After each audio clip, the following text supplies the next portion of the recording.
প্রথমে এই গাছটি চেনার চেষ্টা করুন। এটি ছোট বিরুৎজাতীয় উদ্ভিদ। এই উদ্ভিদ পতিত স্যাঁতস্যাঁতে ছায়াযুক্ত জমি এবং নদী বা জলাধারের তীরবর্তী অঞ্চলে জন্মে। এই গাছের বীজে বংশবিস্তার হয়। এই উদ্ভিদের বেশ অর্থনৈতিক গুণাগুণ রয়েছে। এটি কাশি নিরাময়কারী, মূত্রবর্ধক, রেচক ও কৃমিনাশক হিসেবে কাজ করে। পাতা ও কাণ্ডের রস বাত ও খোসপাজরা রোগে উপকারী।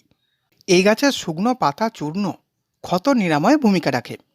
এছাড়াও আরও গুণাগুণ আছে এই গাছের মধ্যে, যা এখন গবেষণা চলছে। অনেক সময় আমাদের ঠান্ডা সর্দির কারণে গলায় প্রচণ্ড ব্যথা হয়। সেক্ষেত্রে গলার ব্যথা কমানোর জন্য এই গাছ অনেক উপকারী। তার জন্য প্রথমে এই গাছের 5 থেকে 7টি বেশ তাজা দেখে পাতা তুলে নেবেন।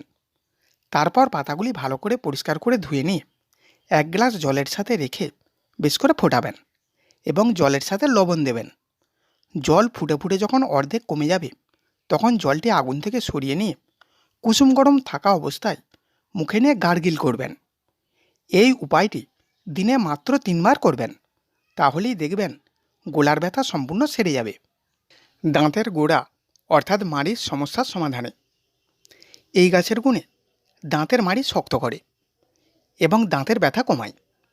তার জন্য প্রথমে এই গাছের বেশ কয়েকটি পাতা তুলে নেবেন।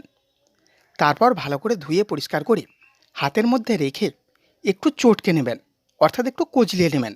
তারপর ওই পেস্ট আঙুলের সাহায্যে নিয়ে দাঁতের যেখানে ব্যথা, অর্থাৎ দাঁতের গোড়ার মাড়িতে ব্যথা স্থানে হাতে করে ম্যাসেজ করবেন, অর্থাৎ দাঁত মাজার মতন মাজবেন।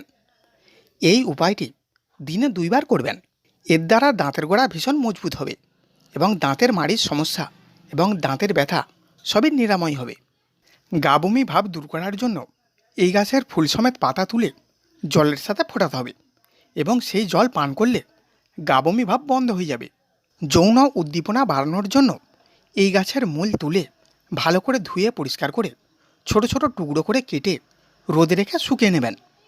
তারপর প্রত্যহ রাতে শয়নকালে 1 টুকরো শিকড় নিয়ে মুখে রেখে চিবিয়ে চিবিয়ে খেয়ে নেবেন।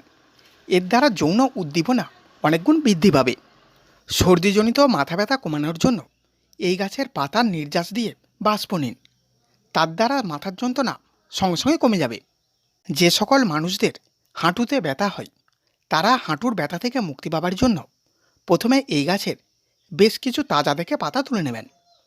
তারপর ধুয়ে পরিষ্কার করে পাতাগুলিকে থেতো করে রসটি আলাদা করে নেবেন। রস আলাদা করা হয়ে গেলে ওই রসের সাথে অল্প কিছু গুঁড়ো হলুদ মিশিয়ে একটি পেস্ট তৈরি করবেন। তারপর হাঁটুর ব্যথার স্থানেতে ওই পেস্ট দিয়ে চাপান দেবেন। এর দ্বারা হাঁটুর ব্যথা সম্পূর্ণ নির্মূল হয়ে যাবে। এই উপায়টি পরপর দিন কতক করতে হবে।